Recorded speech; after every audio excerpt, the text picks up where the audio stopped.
today's modern meaning of romance, which again is very interesting because when I was checking the dictionary meaning, Oxford describes something as an exciting, usually short, relationship between two people who are in love with each other. What does that mean, immature love? We do not let that love mature into a proper course of I've met this person, I really like this person, and we want to be together. So, how can we grow together? Every relationship problem that you have with your partner, your children, your team members, your parents starts in the same place. It starts with you. I'm Dr. Sapna Sharma. I've spent 20 years as a relationship and parenting counselor, sitting across from people who are hurting, confused, and looking for answers, but all in the wrong places. And I'm Raju Panjwani, 2 marriages, loss, rebuilding, and I've spent years coaching senior leaders on what it actually takes to show up consciously at work and at home. So, here together we are going to have the conversations most people avoid. There's no prescription here, just conversations. About love, about marriage, heartbreaks, and what it really takes to grow. We hope this strikes a chord with you, and we hope you join us. This is the Relationships and Marriage Podcast. Welcome to the very first episode of the Relationships and Marriage Podcast. I'm Raju Panjwani, and with me is Dr. Sapna Sharma. Dr. Sharma spent years helping people see clearly because she was an eye surgeon, and now helps them see each other clearly as a relationships counselor for the past 20 years. Today's topic is, does marriage kill romance? Or are we just immature and about love to begin with? So Sapna, you've sat across many couples, hundreds of couples. What do you see? And what actually is romance? It's a very elusive word. If you ask the same question to men and to ask the same question to women, you'll probably get different answers from them. Interestingly, when I was thinking about this topic, I just thought that let me check out the dictionary meaning of it and the word origin, where it comes from. So it originates, there's a Latin word called romanis or romanicel, something like that, which basically means the way of the Romans, how the Romans speak. Right? It had nothing to do with the kind of romance we imagine. So later on, when it evolved in French, it started taking the meaning of, it would often talk about the tales which were said of adventure, of chivalry, of the people who would go out on wars, the knights, right? And their chivalrous behavior. That is what was the romantic tales were about. And then slowly it started to took the turn to the today's modern meaning of romance, which again is very interesting because when I was checking the dictionary meaning, Oxford describes something as an exciting, usually short relationship between two people who are in love with each other. Okay. Now it also says it's a feeling of excitement and adventure. And like I said, the term was used for people who would be away. Okay, so telling the tales of people who would be away. So if you put all of them together, as you can see that romance is a feeling or a gesture of when you're in awe of someone, when someone want to express something very nice for someone, and that is very different from how romance is perceived today. So how romance is perceived today, especially by women and men in love, is to do grand gestures for your love. You show them that you love them. So you get them flowers and you get them chocolates and you get them gifts and you spend time with them. You tell them all nice things about them. You're so beautiful, you're so handsome, and all of these things, all considered to be romance. So in this modern day era, things have drifted where people came from. I mean, you're in India, I'm in the US. So I see kind of both sides of it a little bit. Is there some way typically to describe what a marriage is for people? Because that's the idealistic thing, sounds like what you're talking about. What does it mean? People talk about falling out of love, falling in love. People talk about how do we keep the romance alive at a later age in life. I mean, these are all crazy things that come up. I mean, particularly, as I see people in my walk of life, 50+% divorce is like very normal here. Now, that doesn't mean that India, with a very low divorce rate, increasing now, accounts for happy marriages either. So it's like, what is with this, obsession with marriage and then, this vision that we're going to go, be in love for the rest of our life and live happily ever after? People that come to you, what do you see? Love is basically a very confused emotion. We don't really know what it is. You can actually be very silent with a person, not do any of these so-called grand gestures to express your love, but you can still be very much in love with that person. You are in awe of that person, you have respect of that person, and you really look up to them. That is even possible. So let's keep the word love aside. Let's talk about marriage and romance, which is our topic today.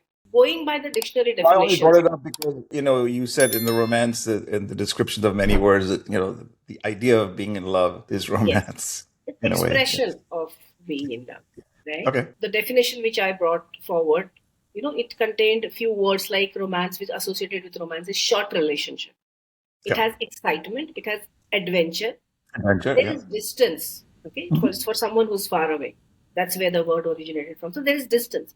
While as opposite to that, marriage is basically stability. Their adventure is not there because there's stability, right? Yeah. Then it's basically living together, and then it Mhm. means being settled. All of these three things were missing in that original word romance. So Sure. basically, these two things are very different. And when we so called fall in love and we expect to be treated chivalrously, and of course, I would expect to be treated chivalrously all my life, but when we Right. expect the partner to do grand gestures, feels nice to do it. When we are enjoying that, we start thinking about marriage Yeah. without knowing what marriage is. Well, so in our Marriage, topic, marriage kills romance implies that there was romance before the marriage, particularly if yes, there's because people falling in I'll tell love. you why there was romance before, right? Because this, I keep on saying this again and again. The nature intended growth of the species, so it created two different genders.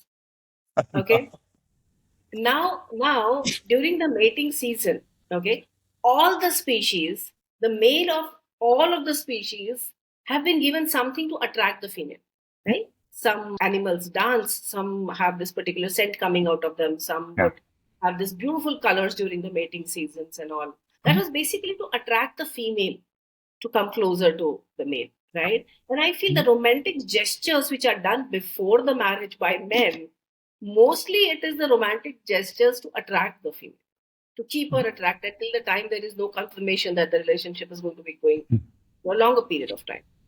Okay. Once there is a settlement kind of that you are here and I'm here and we're going to walk the life together, then we start thinking about other things, right? We need to earn money.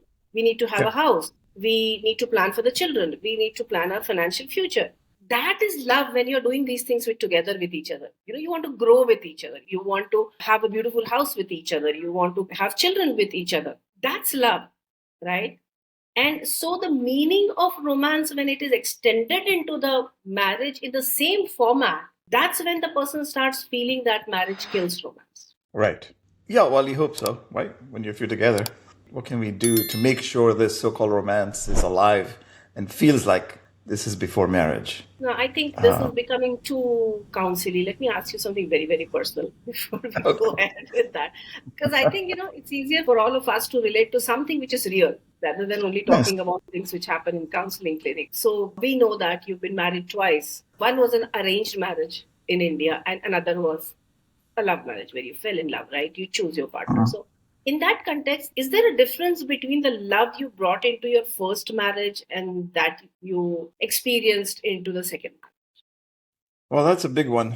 First of all, to be clear, I don't knock arranged marriages, whatever the arrangement is, as far as how it was done by the tradition still exists in many marriages in India because there's some benefit to that. But regardless of how that was done, the question of the idea of romance is the imagined romance that I had when I had never dated anybody in my life prior to my marriage. So it felt like some things you were mentioning in the definition of romance, like, this adventure, it'll be such a great, lovely feeling, and it'll be togetherness, and we'll go off, have our kids, and all this imagined stuff that we had. So that was mine as well, because I'd never, as I said, been with a woman. I think it's just the idea that there were more complications, in my situation where you actually physically had to go from India to the US and never been to the US before, and no job, starting out our careers, both of us. So it was a little daunting. And we came to New York, which was at that time pretty crime ridden and had a reputation. So those are all circumstantial. But the thing is, for me, the idea pretty well disappeared in the first few months. And I mean, we just liked the idea of it, but then it sort of faded away because then the child comes within a year and a half or so. And then life happens. So you continue to, you know, But as I understand, you had children in your second marriage also. yeah. So the second marriage was, obviously 10, 15 years after that first one. An accident in a way that as falling in love happens. And had no idea what happened to me. This was on a New York train, a subway, where this lady starts talking to me. So from the get go, it just felt like Oh, I don't want to go into this. This is like the adventure romance idea was going to not be the leader of this, but it just happened, and I couldn't feel a different emotion that I'd never felt before. So I guess call it love or whatever. But the idea of that romance continued because one, I didn't want to get married again. But then it happened because this woman who I fell deeply in love with just wanted children, and I was feeling like I was too old to have children at my age and what have you. So, but that was a condition as far as I could tell. And then I felt I could do anything for this lady, and I will do it. So if she wants children, whatever she wants, two, three, five, I was happy to do that. So that to me was like, so I learned a lot about giving to a relationship as opposed to simply taking, and I want this, I want this. And I think that was a big contrast for me in that relationship. That's a beautiful thing you just said, giving in a relationship. Yes. That's, I believe, is one of the very beautiful expression of love. I hope that I gave it to the other relationship too, but I just felt like, when you're miserable, that you think you might be giving, but you're not giving, right? If you Yeah, maybe. like, Yes. Yeah, it has to feel good to both the partners. correct, exactly. I'm glad for the contrast that happened, and it is a beautiful thing for me having seen both sides of it. Would you go on dates in your first marriage and in your second marriage? Yeah. Well, I think in my romantic idea of this marriage, I felt we should. I mean, I used to read a lot. I used to understand what couples do or how women, what they expect. It was all bookish knowledge from different, I think I mentioned at some point to you. I used to steal my mom's magazines, feminine magazine, and read about women. I felt I could do that. We should plan once a month, once, every few weeks. None of that happened in the first marriage That at didn't all. happen because your partner wasn't interested or there were other reasons. Well, I just think the idea of what marriage is, a romantic marriage is, was not the same on both sides. I think her thinking, and she said that out loud, is that, we families marry families in India. So we're together, we're here to, back to your point, we're here to procreate. She didn't say those words, but that was the implication that, oh, we'll have our kids and then we'll just live. And I don't know what that meant. And then here we are in the nuclear society as opposed to an extended family and joint family system, which prevailed in India at the time. That was not the case. So I just think it was very hard, particularly with the kids. And then those are the reasons we couldn't go out on dates. Kids are involved. That's very We don't want to leave interesting. them. And Yeah, that's what life is. That's how life happens. Now, I guess it's more relevant to answer the question you were asking, that what should couples be doing? You know, that's right. if marriage kills romance. I personally don't feel marriage kills romance. It's just that are both of you having the same ideas about romance, about marriage, about love? If not same, at least similar. Or can you guys Mhm. talk about it and find a Yeah. a middle path to it? And it's easily Yeah. possible. Because you spend too much time together does not mean that you should go out on dates alone. Because Mhm. you are always coming back to the same house doesn't mean that you have to be dressed shabbily at home because it's the same person coming home every day. So I believe that it is those habits which bit by bit start killing the romance in the marriage. Because see, romance and attraction, the most important ingredient is the space between the two. The space Mhm. is where all the attraction happens. you know Exactly. so once you're married, you believe that this person is here, not going anywhere, so you start taking that person for granted. And I'm Mhm. often referring to this in my lectures and in my sessions, that you have your best clothes and best perfumes for the people who don't know you. You put them on when you have to go out, right? But when you are inside, you are wearing the worst of the clothes, which are almost like left to be discarded now. That's the only thing Yeah, which no is one's left. going to see me. Who cares? Right. Exactly. So for that one Yeah. person whom you want that person should be attracted towards you, you're not even making that small effort of being nicely dressed, putting on your makeup, or for that matter, maintaining yourself Yeah. physical body wise. Because Yeah. I often feel, that women or men ask this question, that now that I have put on weight, that the reason that she doesn't love me or he doesn't love me? I said it's not Yeah. about love. The basic ingredient of love is attraction. Basic ingredients of attraction is something in the looks which attracted. That is an essential. I would venture to say that that's more men wanting their woman to look good, right? And No, no, women feel also fit and want their healthy. men to. See, if we're talking about Women do too attraction, because I think women tend to ignore that. no, no, no, I'm they don't. observing that. No, they don't. Yeah. They don't. Because that's what attracts them. They may not mention that as frequently, but that's Hmm. what attracts them. And attraction, that's the basic ingredients of attraction. It's not about like, I've had children now, I put on weight so he doesn't look at me. You can always lose the weight, not for him, for yourself, because you feel better, Yeah, right? So when exactly. people put on weight, they don't have enough energy. They feel lethargic. So, being there, waiting for your partner, sharing your day with them with excitement, all of that goes missing from marriage because we start taking the other person too much for granted. So it is from both the sides. That effort Hmm. has to be continuous.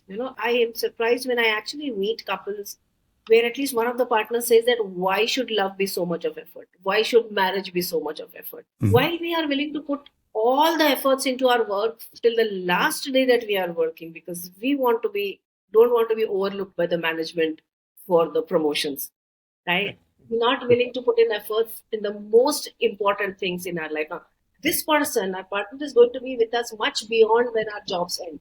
We're going to be there Exactly. with us for longer period. For them, we're not putting in any efforts at all. So romance can be kept alive. It's not marriage which is the killer of it. It's the people who let it go, who do not understand that you have to put in efforts for everything. It doesn't happen on its own. The second part of our thing was, or is it just that we're immature about love? That's the thing in our topic, right? What does that mean, immature love? I would say that a lot of Bollywood movies and Hollywood movies also have created an effect about love. That butterfly feeling is what that is love Yeah. when you get that butterfly feeling. And very few people are actually looking and thinking beyond. We do not let that love mature into a proper course of, I've met this person, I really like this person, and we want to be together. So, how can we grow together? That is a form of love. If I adopt that form of love, then love becomes mature. Right. If I'm still looking at you don't look at me, you don't do this, you don't do this for me, you don't get flowers, you don't get this. That should be done once in a while. I'm not saying it should be done. But if that is my focus, you know, then love has not matured at all. I would say it is immature love. I would say it is not matured into what it should be, right? Then it is temporary. Then it's not going to last long. To Yeah, last on long, the that, form of love is going to be changing over the period right. of time. On that, I Some feel like I think it's about paying attention, right? I mean, is it? We don't say it's dead or I'm not maturing. Blaming yourself. It's just about to say, how do you want to get that back? In other words, if you're aware, only then can you bring something to the table, right? and it has to Rather be a than lot. writing it off. In addition to what you said, it has to be a lot about we. Exactly. The Exactly. moment it is more about, you don't do this for me, you don't do this for me, you don't look at me, you don't do this. You do. So if it's about me only, it's not going to. We, how are we going together? Because those things might be different. Hmm. How are Yeah, we growing together might be different. We growing together definitely doesn't mean that you spend all the time together. That's a disaster yep, recipe for marriage. that's Sure. true. You need to have, boys need to have their boys, girls need to have their girls. We need to have space from each other. And Hmm. that's how we feel attracted to come back and share and tell and, be together again. So, all those are the recipes of the love which matures over a period of time. If Hmm. we are able to see beyond me and towards us, I mean, both of us, not Of just course. one person, it doesn't work. Also, looking at, that if he likes this, let me do this. If she likes this, let me do this. Small things. Absolutely. I think that to me is beautiful. Absolutely beautiful. That's romance in the real sense. If I was to audit romance, I would say maybe think about what it is you're doing and think as far as giving, Mm. not trying to make other person happy. I don't like that because you can't make anybody happy, but you pay attention and then you start to say, okay, what am I bringing to this relationship? Can I be more of a giver in this than wanting this and wanting that? So in your experience then, why do some people, I mean, some couples grow, they still have that romance in the marriage, right? While others feel like that spark has gone, I'm too old. What is that difference between those two types of couples? You said the word paying attention. Well, that's When where you it stop starts, I think. Yeah, when you stop paying attention to what's happening in the marriage, when you stop paying attention to how your partner is talking to you, responding, or he or she is a little off today, or Hmm. they're not sharing enough. These are the small little things which are a giveaway. They keep on telling you, and if you do your bits, they say that doing your bits in the marriage, That's is a right. small little thing. That if your partner is like, you look obviously looking tired, coming, can I get you a glass of water, or I'll just get a glass of water, or your Just get a favorite glass of water. that you like. It's a very small Yeah. thing, but trust me, very, very romantic. Hmm. So it's for me to pay attention and be there. And it's for him to pay attention to understand that okay, this is she's doing it. Okay, because Hmm. I see a lot of times when I work with couples, one of them would say, I do this, these things. which are those small little things. And the other partner is all this time complaining that, he doesn't care for. He doesn't care for. Right. So basically, both of them are speaking different love languages. Right. Exactly. So, I mean, almost all of us know about the 5 love languages, so I'll not go into the details of it. But Right. that is a Yeah. very important thing to understand, because for me, my idea of expressing love for you might be different than as your idea of expressing love for me might be. The giver and receiver both have to be aware of it. Yes. And so, how do you And address that? I mean, early on in the marriage, so that you know this is not the boundary, but how you establish this I rapport with feel each other. That, conversations, because uh, see, these days I feel that everyone has a huge amount of access to the internet. yeah, Okay, there's everything out there, right? So even if you just Google that, how can I understand my partner better, you'll get so much of material. You'll get one of the solve it yourself love languages forms also. So right. so Yeah. there are so many ways. It's basically wanting to look beyond yourself. If you are entering the marriage with just, that what will happen to me, will I get this thing, will I get this thing, will I get that thing, not thing, whatever those things, it's not going to work. So you Both can't the you can go to partners. Claude or ChatGPT and they, hey, what do I do? And it's all out there. The Why question not? has always come down to, do you do it? Everything is out there. It's, yeah. And in fact, more than doing also is, what intention do you bring into the marriage? Exactly. Right? You bring the intention to make it into a beautiful marriage. You can Right. always make it into a beautiful marriage. If you bring the intention of taking only in the marriage, and then Hmm. you will always feel victimized, and things are not happening according to me. So you're all the time complaining, and so it doesn't work that way. Yeah. Romance can always be kept alive, and I believe that all marriages have their own forms of romance. Yep. Yeah, exactly. So, Because there's so many things, right? Cultural aspects, where you're from, what you like versus what somebody else yeah, likes. I mean, I know a friend, he gives foot massage to his wife, leg massage to his wife, because he knows that she gets very tired. I mean, I feel that's so romantic. So beautiful. Right? Yeah, I love it. Goosebumps. So in terms of, things I see, particularly in my world, one thing I do have in some of the cases where this, comes up with executive coaching with some people, I ask them to do a romance audit. There's an energy audit that I have them do, which is really, they think of it as time management. No, it's your energy management is what it is. Energy is it's just dormant, but you have to transfer it to you to make it happen. So for me, I'm all about energy, physical, mental, and all the other things. So I've had a question I think I may have mentioned in our other conversations, that what was dinner like last night? Okay, with your wife. If there were children, then how was that? But there is a certain things that come out of that. So I said, romance audit. Ask yourself one question today before you go to bed. When did I last do something for my partner that had nothing to do with responsibility, chores, logistics, obligations, right? If you cannot remember, that is the answer. Exactly. There it is, right? So there is that. To me, that's a takeaway for guys listening, watching here. To me, that's one. What would be another one for you in terms of the immaturity of love, or maybe a Again, takeaway? I would like to give an example from my sessions. Is Please. when I talk about what is your partner missing to the other partner, in sessions, I see most of them becoming defensive. Of course. Even it's like, I remember a long time back, I had a client, and he was telling me about, his wife is always complaining. And I get most of the men who come to me, they say that my wife is always complaining. That's a pretty Complain. common statement.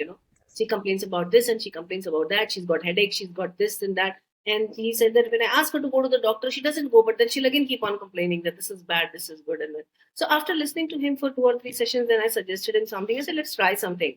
Okay. They were living on their own. It was a nuclear family with a very small child. I said, so no parents around or anything. So just, for no reason, start hugging her 2 or 3 times a day. Take Mm. opportunities to say things like, you're looking very pretty, or you're very, I love you so much, and you do these things very nicely. Kiss Hmm. her without any intentions. Just do this for about a week, and then next time when you meet, tell me what is the anything from her. And Hmm. to this guy says that if I do this, she's always nice. She's always good. Hmm. Yeah. Now that really took me by surprise, and I asked him, so why don't you do it? I mean, don't you like it? If you know that this is definitely making her feel better, is it that you don't like it? Right? And Hmm. he says that I know this is what she likes, but doing it for a week is okay, but how can I keep on doing it always? How can I And this is, sustain this? yeah, this is a real example I've given you. And this is what I see often, when the women are asking for very simple things like these, men get very defensive. Good. In fact, they also need it. Everyone needs it, but they get defensive because we have these ideas about, if I do everything that my wife wants, then I become a henpecked husband. Do I become will she start Yeah. controlling me? but I don't know what it is. So we were talking about takeaways from this session. I would definitely say that, look at we. If she's happy, you are happy. He's happy, you are happy. Then what are you looking for? Why there is so much of defensiveness and ego in this whole thing? I mean, if you both go on a date and if one of you doesn't take it as an obligation, it's a fun evening, right? So If if I'm you all both about framework. So like, okay, you heard some of this. Okay, so I'd say the romance audit is not, and then the second point is that you make a daily re-choice about, that's a choice, right? You made intentionally, like I say, I love you, I touch you, or just, Why not? I mean, and when you know absolutely, that your partner likes it and you still don't do it, I'm still not able to understand that behavior among many exactly, partners. They will not do it absolutely, deliberately. So good, why not just understand that this is, if one of you is happy, other is also happy, the marriage is happy. If one of you is unhappy, whatever you do, the other cannot be happy or, having a fun life. So it's all yeah. about being together and having a great life. Then Yeah. it's actually So simple. I think what you're saying is romance is in a long marriage is not a feeling. It is actually a decision you make repeatedly, right? You do not Absolutely. fall in love. So that means you do not fall in love once. You choose it every day in the Every little day with acts. the same person. Beautiful. With Good. the same person. It's a choice. And it's very simple. Yeah, Doesn't cost you anything. exactly. So for me, another one that I thought, so the romance audit, the daily re-choice, and the third would be something like in the immaturity love category would be, so immature love will say, what am I getting? As I said earlier, conscious love asks, what am I bringing? I always believe that that's to me, what am I bringing? Not what did I do wrong to upset, my spouse. It's just like, if there is something that you're more introspective about, you will be able to figure that out. Okay. It's not that the romance, is dead. No, I think your consciousness died. So in terms of that, is when you become more, you start to mature about who you really are, and then you also respect. I think respect is a big deal. If you don't respect the other person, we're not talking about abusive marriages, but in just general life, respect is so important because respect for what the man did at work or the woman did at home, if or vice versa, whatever the roles are these days. I think that's how you Absolutely. keep this. Yes, yes. Because there cannot be a definition of love without respect. You Yeah. cannot just claim that I can insult this person, but I love that person very much. We see that a lot in India. We see that a Yes. lot in India, and that really surprises me most of the time. And then there's this thing, this, what do I do everything for? So Yes. it's okay, like, if I abuse her once in a while, but that's for some other day, some other Yeah. topic. We can talk about that. Yes. But definitely, romance can be kept alive if you just realize that you're not doing it for him or for her. You're doing it for a beautiful For marriage and us. a great life. Yeah. All right. Well, stay tuned. There's a lot coming, and please comment about what you saw in this episode and what topics you would like to talk about. We love to do that. Please do let us know that too. How did you take this discussion that we had? We didn't want to keep it prescriptive at all. We didn't want to keep it as a counseling at all. We wanted to talk so that when we're just having conversations, we can talk from both the sides. There's nothing Right. right, there's nothing wrong. We're just trying to bring up things which we believe that, it's high time we need to talk about them. So do indulge us and do get involved in our conversation. Share your thoughts, and we would be answering to each one of your Sure. comments personally. And sorry, forgive me, but I do like framework so that people walk away. So unfortunately, that's just me trying to summarize for you guys who are, just want like quick prescriptions. There aren't any prescriptions, but it's just, as we've spoken and talk about situations, maybe you get something out of it. And I like to just simply say, hey, do the romance audit, do your little daily re-choice routine in this case, and be aware of, the languages that your partner speaks. And it's we, yes, not me. All right. Till next time, we're signing off. Take care. New video, new topic. Next week. See you soon. Yeah. Bye. If something in today's conversation stayed with you, well, sit with it. That discomfort is telling you something worth listening to. Before thinking of who needs to hear this and who needs to change, try to introspect. We read every comment and message and reply them personally. Tell us what come up for you. And if someone in your life actually does need to hear this, send it to them. That might be the most important thing you do today. Subscribe so that you never miss a conversation. See you in the next episode.